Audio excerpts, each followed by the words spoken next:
ఈ సమయంలో లూకా సువార్త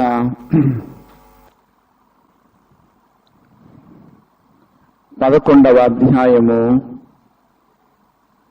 10వ అధ్యాయము లూకా సువార్త 10వ అధ్యాయము 21వ వచనాన్ని మనము చదువుకుందాం.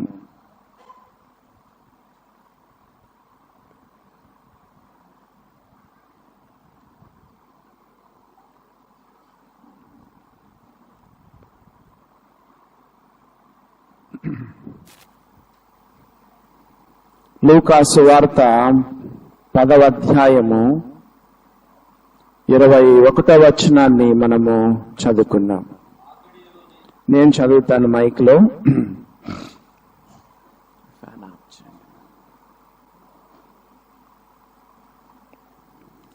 ఆ గడియలోనే యేసు పరిశుద్ధాత్మయందు బహుగా ఆనందించి, తండ్రి, ఆకాశమునకును భూమికిని ప్రభువా, నీవు జ్ఞానులకును వివేకులకును ఈ సంగతులను మరుగు చేసి పసిబాలురకు బయలుపరిచినావని నిన్ను స్తుతించుచున్నాను. అవును తండ్రి, అలాగూ నీ దృష్టికి అనుకూలమాయను. చదివిన వాక్యాన్ని, చదవబోతున్న వాక్యాలను దేవుడు మన కొరకై దీవించును గాక. ఈ సమయంలో యేసు ప్రభు పరిశుద్ధాత్మయందు ఆనందిస్తున్నాడు, సంతోషిస్తున్నాడు.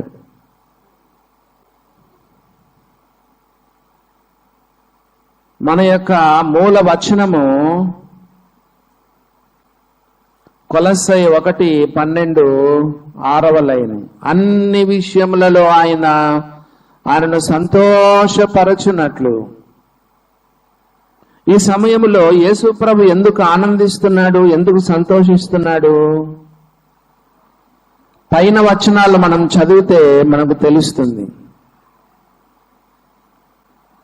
యేసు ప్రభు ఈ సమయంలో ఎందుకు సంతోషిస్తున్నాడు, ఎందుకు ఆనందిస్తున్నాడు? ఆ గడియలోనే యేసు పరిశుద్ధాత్మయందు బహుగా ఆనందించి, తన శిష్యులను చూచినప్పుడు యేసు ప్రభుకు ఎంతో సంతోషం వేసింది, ఆనందం వేసింది. యేసు ప్రభు సంతోషించడానికి కారణం ఏంటో పైన వచనాలు మనం చదువుదాం. చూడండి, పైన వచనాలు 17 నుంచి చదివితే, ఆ 70 మంది శిష్యులు సంతోషముతో తిరిగి వచ్చి. ఎవరంట? 70 మంది శిష్యులు. ఎవరు 70 మంది శిష్యులు? యేసు ప్రభుని నమ్ముకున్న చాలా మంది ఉన్నారు. యేసు ప్రభుని నమ్ముకున్న వాళ్ళు, విశ్వాసులు చాలా మంది ఉన్నారు. ఆ చాలా మందిలో 70 మంది తనకు చాలా దగ్గరగా ఉన్నారు. నమ్ముకున్నోళ్ళు చాలా మంది ఉండొచ్చు, కానీ యేసు ప్రభుకు దగ్గరగా ఉండేవాళ్ళు కావాలి. ఎన్ని వందలో నాకు తెలియదు, ఎన్ని వేల మంది ఉన్నారో నాకు తెలియదు, కానీ వేల మందిలో, వందల మందిలో ఒక 70 మంది యేసు ప్రభుకు ప్రత్యేకమైన వారు, యేసు ప్రభుకు దగ్గరగా జీవించే వాళ్ళు. ఆ శిష్యులు చూసినప్పుడు యేసు ప్రభుకు చాలా సంతోషం వేసింది. వందల మంది, వేల మంది శిష్యుల్లో ఈ 70 మంది తనకు దగ్గరగా ఉన్నవారు.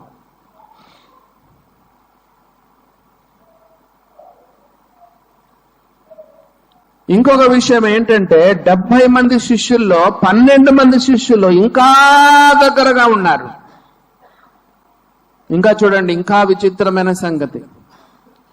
వందల వేల మందిలో 70 మంది యేసు ప్రభు దగ్గరగా ఉంటే, ఈ 70 మందిలో 12 మంది శిష్యులు మళ్ళా యేసు ప్రభుకు చాలా దగ్గరగా ఉన్నారు. వలయము అంటారు, వలయం కదండి.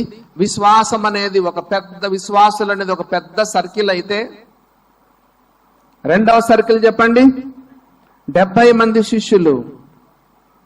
ఈ 70 మందిలో మళ్ళా 12 మంది యేసు ప్రభుకు చాలా దగ్గరగా ఉన్నారు. మార్కు సువార్తలో మనం చూడగలం, తనకిష్టమైన వారిని పిలవగా తనతో ఉండునట్లును దయ్యములు వెళ్ళగొట్టు అధికారము గల వారై తనతో ఉండునట్లును తనకిష్టమైన వారిని యేసు ప్రభు పిలిచినాడు. ఇష్టంగా జీవిస్తున్నావా దేవుని బిడ్డ? యేసు ప్రభుకు సమీపంగా జీవిస్తున్నావా దేవుని బిడ్డ?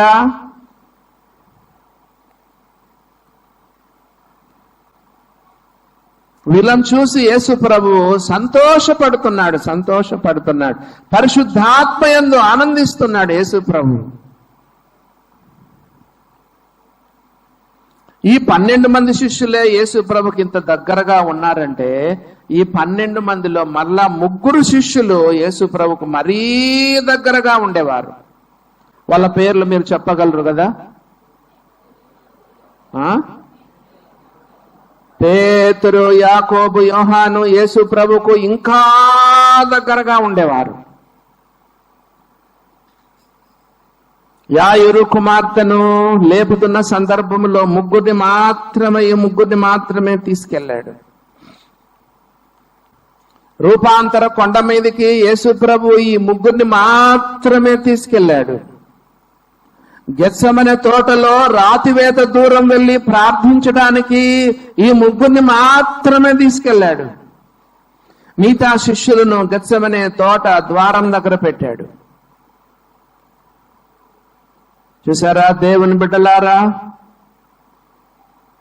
విశ్వాసులందరూ ఒక వలయం అయితే, 70 మంది శిష్యులు ఇంకా దగ్గరలో ఉన్న వలయం అయితే, 12 మంది శిష్యులు ఇంకా దగ్గరగా ఉన్న వలయంలో ఉంటే, 3 శిష్యులు యేసు ప్రభుకి ఇంకా దగ్గరగా ఉండేవారు. ఆఖరిగా మరొక విశేషమైన సంగతి ఏంటంటే, ఈ 3లో కూడా యోహాను యేసు రొమ్మున ఆనుకొనుచుండెను. యేసు ప్రేమించిన శిష్యుడు. యేసును ప్రేమించిన శిష్యుడు కాదు, యేసు ప్రేమించిన శిష్యుడు. యేసు ప్రభు ప్రేమను గ్రోలుకొని యేసు ప్రభు ప్రేమ చేత హృదయమంతా నిండుకొన్నవాడై ఎప్పుడైనా సరే యేసు ప్రభు ఎక్కడ కూర్చున్నా కూడా సరే ఆయన రొమ్మున ఆనుకొనుచుండెను. రొమ్ము అనేది ప్రేమ కలిగిన స్థానం. అందుకే మీరు చూడండి, ఈ యొక్క యోహానుకు ప్రేమ అపోస్తలుడు అని పేరు. పౌలుకు విశ్వాస అపోస్తలుడని పేరు. పేతురుకు నిరీక్షణకు అపోస్తలుడని పేరు. మరి నిరీక్షణ అపోస్తలుడని పేరు. యోహానుకు ప్రేమ అపోస్తలుడు. ప్రేమను గురించి ఎక్కువగా రాసిన వాడు ఎవరంటే యోహాను. దేవుడు లోకమును ఎంతో ప్రేమించిన వాక్యం అన్ని సువార్తల్లో ఉందా? ఒక్క యోహాను సువార్తలోనే ఉంది. దేవుడు ప్రేమాస్వరూపేణ ఎవరైనా రాశారా? గాడ్ ఈజ్ లవ్ అని ఎవరైనా రాశారా? పత్రికల్లో రాశాడు. దేవుడు ప్రేమాస్వరూపి 2 సార్లు రాశాడు ఆ మాట. దేవుడు ప్రేమ అయి ఉన్నాడు. ఆఖరికి ప్రకటన గ్రంథంలో కూడా రాసి పెట్టాడు, మనల్ని ప్రేమించుచు తన రక్తం వల్ల మన పాపములను విడిపించిన వానికి ఘనత, మహిమ, ప్రభావము కలుగునుగాక. సువార్తలలో ప్రేమ, పత్రికల్లో ప్రేమ, ప్రకటన గ్రంథంలో ప్రేమ.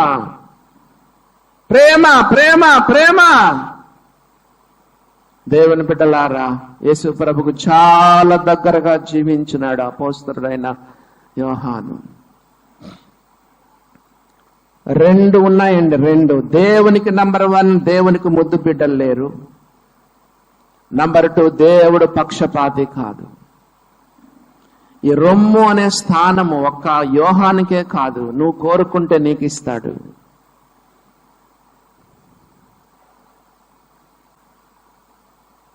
దేవునికి పక్షపాతం లేదు. రెండవదిగా దేవునికి ముద్దు బిడ్డలు లేరు. నీకు ఆ గాఢమైన కోరిక ఉంటే, ఆకాంక్ష ఉంటే, ప్రభువా నేను నీ రొమ్మను ఆనుకొని జీవించాలి, ఎంత వీలైతే అంత నీకు దగ్గరగా సమీపంగా నేను జీవించాలి. ఆ ఆశ గల ప్రాణాన్ని దేవుడు తృప్తిపరుస్తాడు. ఆకలి కొన్న ప్రాణాన్ని మేలుతో నింపుతాడు. ఉందా ఈ గాఢమైన కోరిక? ఉందా? నా ప్రభుకు నేను దగ్గరగా జీవించాలి, నా ప్రభుకు చాలా దగ్గరగా నేను జీవించాలి. 70 మంది శిష్యులు, మొట్టమొదట చాలా మంది విశ్వాసులు, మళ్ళా 70 మంది శిష్యులు, మళ్ళా 12 మంది శిష్యులు, ముగ్గురు శిష్యులు, మళ్ళా యోహాను.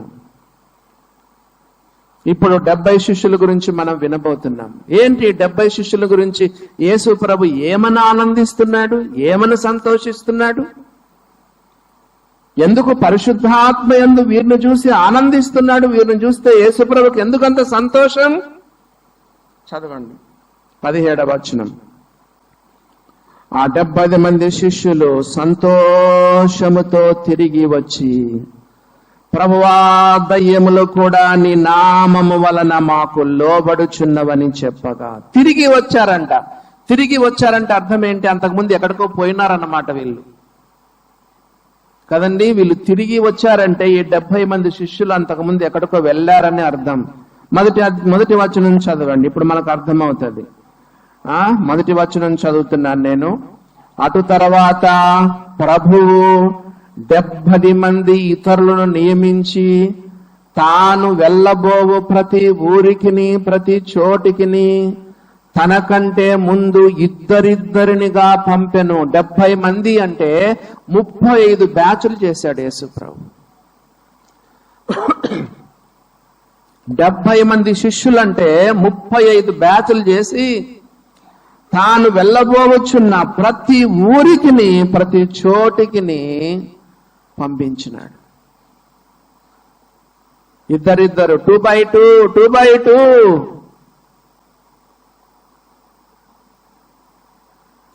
ఓల్డ్ టెస్టిమెంట్ లో, పాత నిబంధన గ్రంథంలో ఒకే లీడర్ ఉండేవాడు. న్యూ టెస్టిమెంట్ లో అట్లా లేదు. ఓల్డ్ టెస్టిమెంట్ లో ఎప్పుడు చూడండి only one leader, only one leader. For example మోషే తర్వాత యెహోషువ కదండి, సమూయేలు, న్యాయాధిపతులు. ఒక్కొక్క టైంలో ఒక్క వ్యక్తి.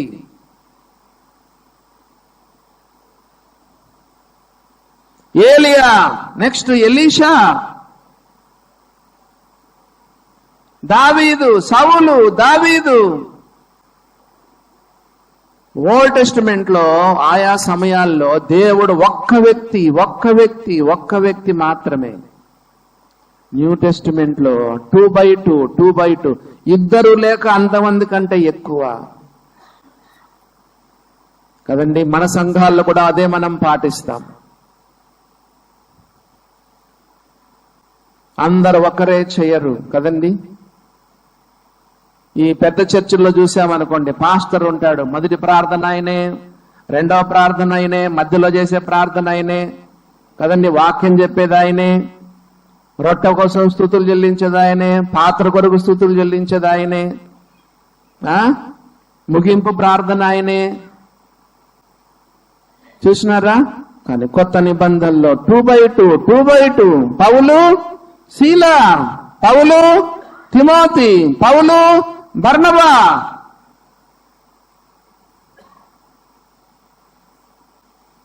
దేవుని వాక్యములో మనం చూస్తున్నాం యేసు ప్రభు 35 మందిని 70 మందిని 35 బ్యాచులుగా చేసి ఇద్దరిద్దరిని పంపుతున్నాడు.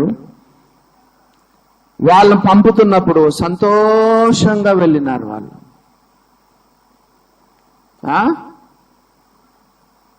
అందుకే యేసు ప్రభు వారిని చూచి సంతోషిస్తున్నాడు.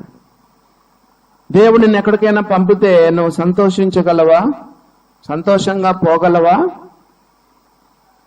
కొన్నిసార్లు దేవుడు మనల్ని దగ్గరికి పంపిస్తాడు, కొన్నిసార్లు దేవుడు మనకు దూరంగా పంపిస్తాడు. దేవుడిని ఎక్కడికి పంపినా నమ్మకంగా నువ్వు సేవ చెయ్యి, దేవుడు నిన్నును నీ పరిచర్యను దేవుడు ఆశీర్వదిస్తాడు. దేవుడు పౌలును పట్టుకున్నప్పుడు దూరముగా అన్యజనుల యొద్దకు నిన్ను పంపిస్తాను అని చెప్పినాడు. దేవుని బిడ్డలారా గమనించండి, అందరూ కూడా 35 బ్యాచ్లు కూడా వారు అందరూ వెళ్ళడానికి ఇష్టపడ్డారు. మరి యేసు ప్రభువు వారు ఏం చెప్పారో చూడండి. వారిని అందరినీ పంపేటప్పుడు ఏం చెప్పాడు? 2వ వచనం, పంపినప్పుడు ఆయన వారితో ఇట్లనెను, కోత విస్తారముగా ఉన్నది గాని పనివారి కొద్ది మందియే, కాబట్టి కోత యజమానిని తన కోత కొరకు పనివారిని పంప వేడుకొనుడి. మీరు వెల్లుడి, ఇదిగో తోడేళ్ల మధ్యకు గొర్రె పిల్లను పంపినట్టు నేను మిమ్మల్ని పంపుచున్నాను. వెళ్ళడం అనేది సామాన్యమైంది కాదు.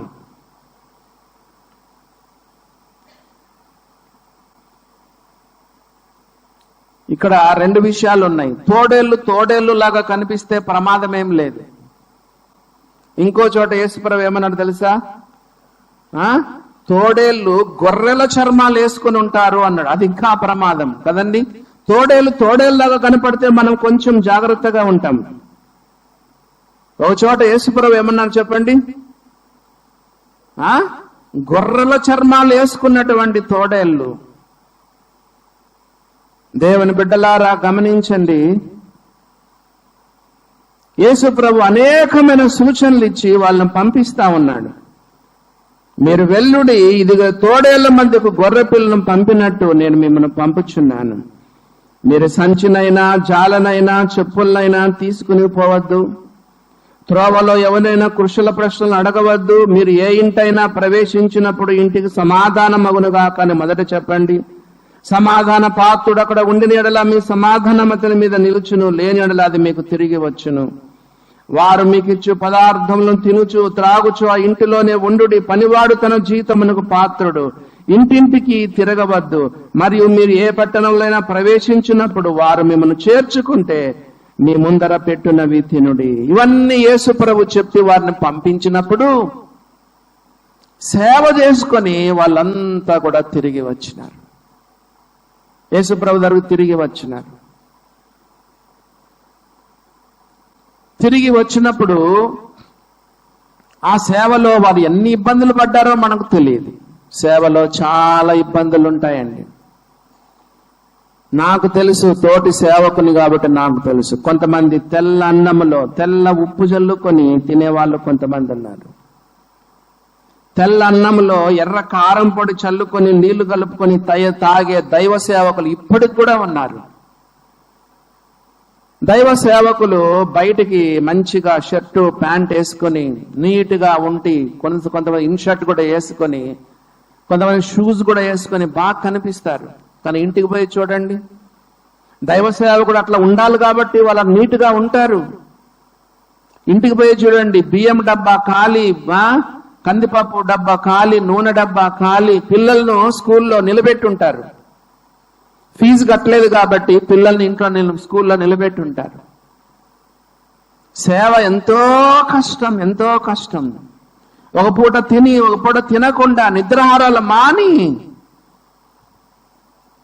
సేవ చేసుకుని తిరిగి వచ్చినప్పుడు ఎలా వచ్చినారో చూడండి. లూకాసు వార్త 11వ అధ్యాయం 17వ వచనం. ఆ 70 మంది శిష్యులు సంతోషముతో తిరిగి వచ్చినారు. ఎన్ని మైళ్ళు పోయినారో నాకు తెలియదు, ఎన్ని గ్రామాలు తిరిగినారో నాకు తెలియదు, ఎన్ని ప్రదేశాలు తిరిగినారో నాకు తెలియదు, ఎన్ని పట్టణాలు కవర్ చేశారో తెలియదు, ఎన్ని ఆటంకాలను ఎదుర్కొన్నారో తెలియదు, ఎంతమంది చేర్చుకున్నారో తెలియదు, ఎంతమంది చేర్చుకోలేదో తెలియదు. మరి వెళ్ళిందేమో క్రూరమైన తోటల దగ్గరికి వెళ్ళింది, వాళ్ళ సామాన్యుల దగ్గర కాదు వెళ్ళింది ఎక్కడికి చెప్పండి? క్రూరమైన తోటల దగ్గరికి వెళ్ళి పరిచర్య చేసుకుని వచ్చినారు. కానీ ఆ పరిచర్యలో వారు వచ్చినప్పుడు సంతోషముతో తిరిగి వచ్చినారు. అందుకే యేసు ప్రభు వారిని చూచి యేసు ప్రభు సంతోషపడుతున్నాడు. కష్టములో, కన్నీటిలో, సమస్యల్లో, బాధల్లో, వేదనల్లో సంతోషపడాలి. బైబిల్ విచిత్రమైన గ్రంథం. క్రైస్తవ జీవితం విచిత్రమైనటువంటి గ్రంథం. ఏంటో తెలుసా? బాధల్లో సంతోషం ఉంది. Singing in sufferings. పౌలు శీలకు గాయాలైతే, దెబ్బలు కొడితే చెప్పండి, మధ్యరాత్రి వేళ కీర్తనలు పాడుతున్నారు. ఇద్దరు కూడా, పౌలు శీల కీర్తనలు పాడుతున్నారు. Singing in sufferings. సేవలో ఎన్నో కష్టాలు ఉన్నాయి, భయంకరమైన కష్టాలు ఉన్నాయి.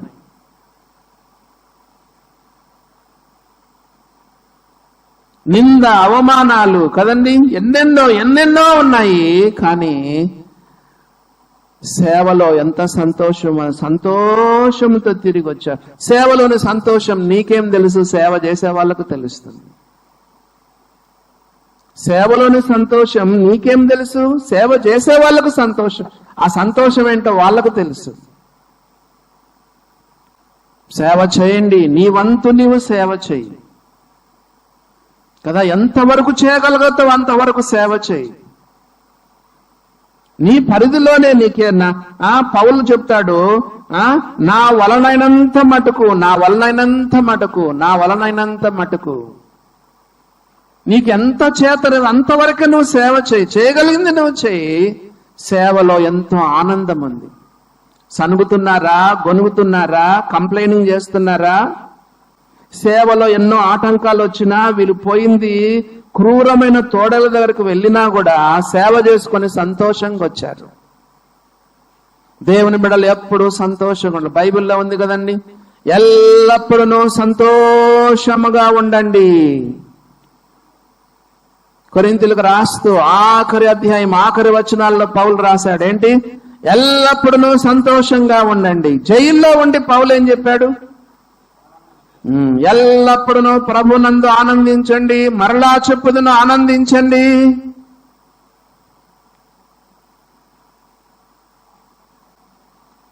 సేవలో ఇన్ని కష్టాలు పెట్టుకొని వారు సంతోషంతో తిరిగి వచ్చినప్పుడు యేసు ప్రభుకు సంతోషం వేసింది. సనుగుతున్నావా, గొనుగుతున్నావా, కంప్లైనింగ్ చేస్తున్నావా? No murmuring, no grumbling, no complaining.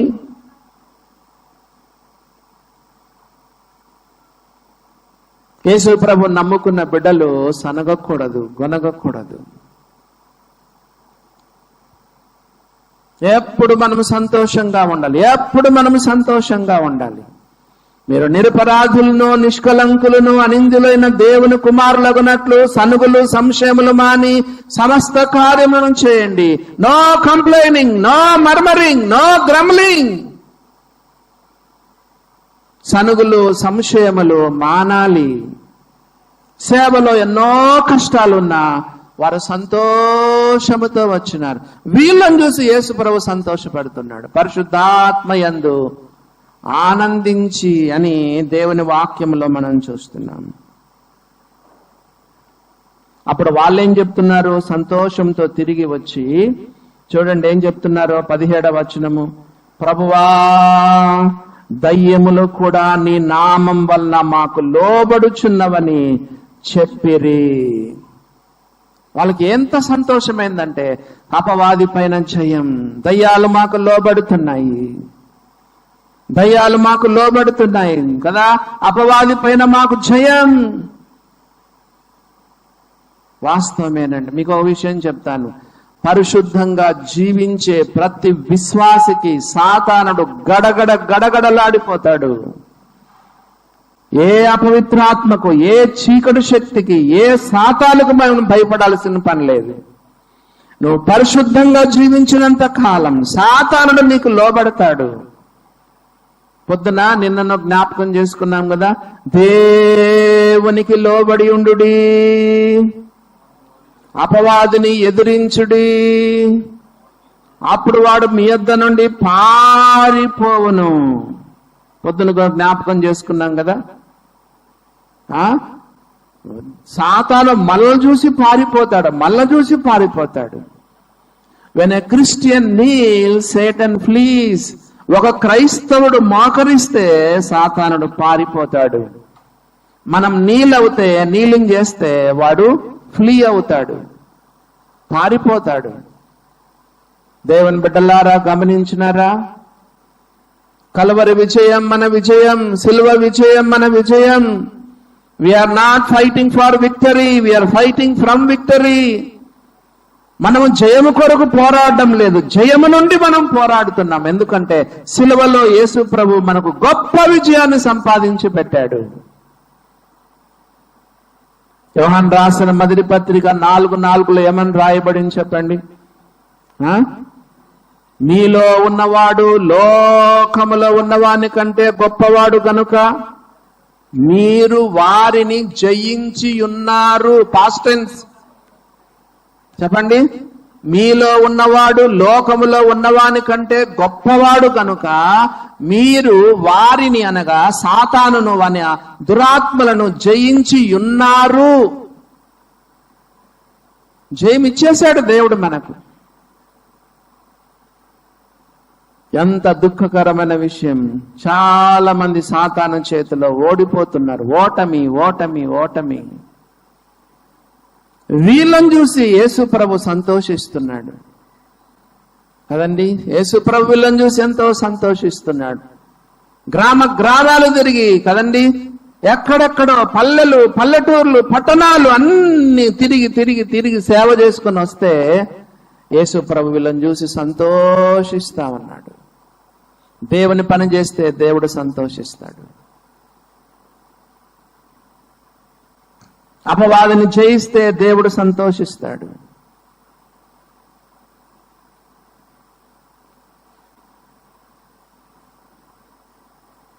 హగ్గయి గ్రంథం 1వ అధ్యాయము 8వ వచనం చూడండి.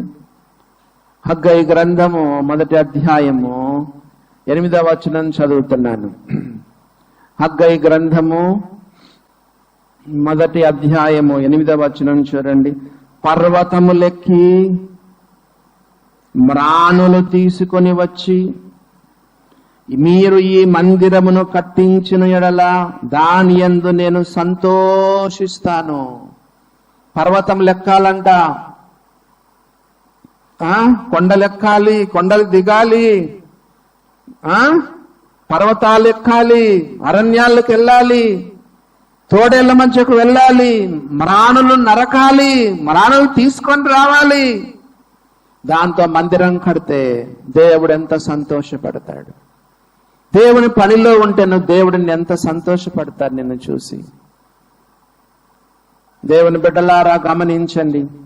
వీళ్ళొచ్చి చెప్పినప్పుడు యేసు ప్రభుకు చాలా సంతోషం వేసింది.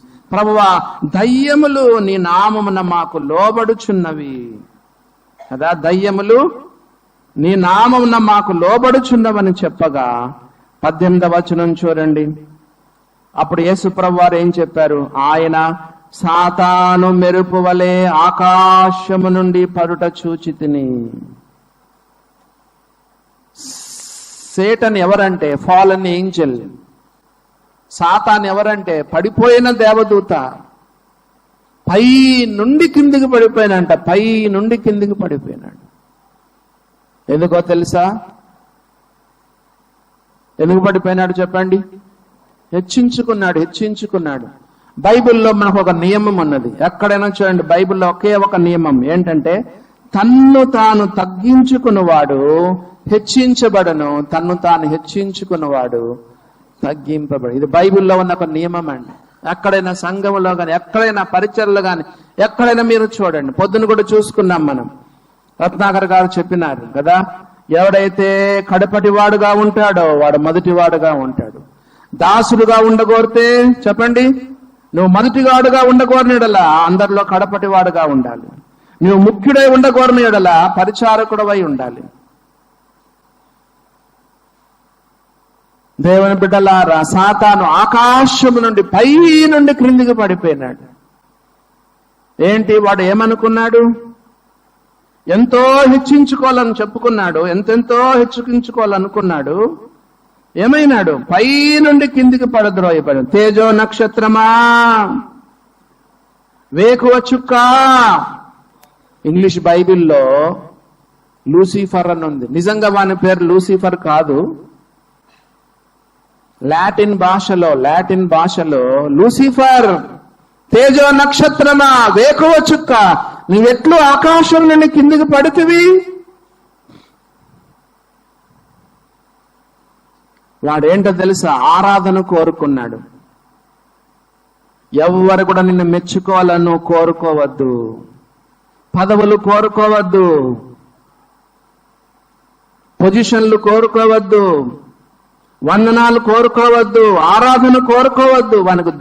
వానికి కన్ను గుట్టింది ఏంటంటే తెలుసా, ఇతను కూడా దేవుని ఆరాధించేవాడు, రెండవ స్థానంలో ఉండేవాడు. దేవుని తర్వాత నెక్స్ట్ స్థానం ఎవరిదంటే చెప్పండి, ప్రధాన దూత, సంగీత గాయకుడు, సంగీత నాయకుడు, వర్షిప్ లీడర్. దుర్బుద్ధి పుట్టింది ఏంటంటే, నేనే దేవుని స్థానంలో ఉంటే ఈ ఘనత అంతా నాకు వస్తుంది కదా, ఈ ఆరాధన అంతా నాకు వస్తుంది కదా. Power, property, prestige, position, very very dangerous. ఆ పొజిషన్ కావాలనుకున్నాడు, ఆ స్థానం కావాలనుకున్నాడు. నేను ఆకాశంలోకి ఎక్కిపోయేదను, దేవుని నక్షత్రం పైగా నా సింహాసనం హెచ్చింతును, ఉత్తర దిక్కున సభా పర్వతం మీద కూర్చుందును, మేఘమండలం మీదకి ఎక్కుదును, మహోన్నతునితో నన్ను సమానంగా చేసుకుందునని నువ్వు మనసులో అనుకున్నాడు. మనసులో అనుకున్న పాపం. వీనికి ఎంత దుర్బుద్ధి అంటే, యేసు ప్రభు ఈ భూలోకంలో ఉన్నప్పుడు కూడా ఒకసారి నన్ను ఆరాధించి ఒకసారి నాకు మొక్కు అన్నాడు. ఈ లోక రాజ్యముల మహిమంతుడిని చూపి ఒక్కసారి నాకు మొక్కు చాలన్నాడు. ఈవెన్ యేసు ప్రభు కూడా తన్ను ఆరాధించాలని కోరుకున్న దుర్బుద్ధి కలిగిన వాడు ఈ సాతాను. యేసు ప్రభు వారు చెప్పారు, పై నుండి ఆ సాతాను మెరుపు వలె పై నుండి ఆకాశం నుండి కింద పడుట చూచితిని అంటూ ఏమని చెప్పినాడో చూడండి శిష్యులతో. 19వ వచనం, ఇదిగో పాములను తేళ్లను త్రొక్కుటకును శత్రు బలమంతటి మీదను మీకు అధికారం అనుగ్రహించి ఉన్నాను. చూసారా దేవుని బిడ్డలారా, కొంతమంది దయ్యాల బట్టలను జుట్టు పట్టుకొని లాగుతారు, కొడతారు, వేపాకు తీసుకొని కొట్టేవాళ్ళు కదండి, ఇంకా భయంకరంగా వాళ్ళని హింసిస్తారు. యేసు ప్రభుని నమ్ముకున్న బిడ్డలు ఒక చిన్న ప్రార్థన చేస్తే దయ్యాలు వెళ్ళిపోతాయి. పరిశుద్ధంగా జీవించే ఏ విశ్వాసైనా, దైవ సేవకుడు అవసరం లేదు, ఏ చిన్న విశ్వాసైనా, పరిశుద్ధంగా జీవించే ఏ విశ్వాసైనా సరే చిన్న ప్రార్థన చేస్తే దయ్యాలు వెళ్ళిపోతాయి. యేసు ప్రభు మనకు చేసిన వాగ్దానం, పాములను తేళ్లను త్రొక్కుటకు శత్రు బలమంతటి పైన నేను మీకు అధికారం ఇచ్చానని యేసు ప్రభు వారు చెప్పారు. దేవుని బిడ్డలారా గమనించినారా? సాతాను నీకు భయపడుతున్నాడా, నీవు సాతానుకు భయపడుతున్నావా? నేను చదువుకునే రోజుల్లో ప్రార్థనా పుస్తకం ఏం కనపన్నా తీసుకొని కొనుక్కొని చదివేవాడిని. ప్రార్థన పైన ఎవ్వరు ఏ పుస్తకం రాసినా కొనుక్కోవడం, చదవడం. నీలింగ్ క్రిస్టియన్ అని ఒక బుక్ ఉంది, ప్రార్థించు క్రైస్తవుడు. మీలో ఎంతమంది చదివారో నాకు తెలియదు. ప్రార్థించు క్రైస్తవుడు. ఆథర్ లేడు, ఆథరు అజ్ఞాత వ్యక్తి అని ఉంది అక్కడ. ఆథర్ ఎవరు? అజ్ఞాత వ్యక్తి. ఆథర్ తన పేరు కూడా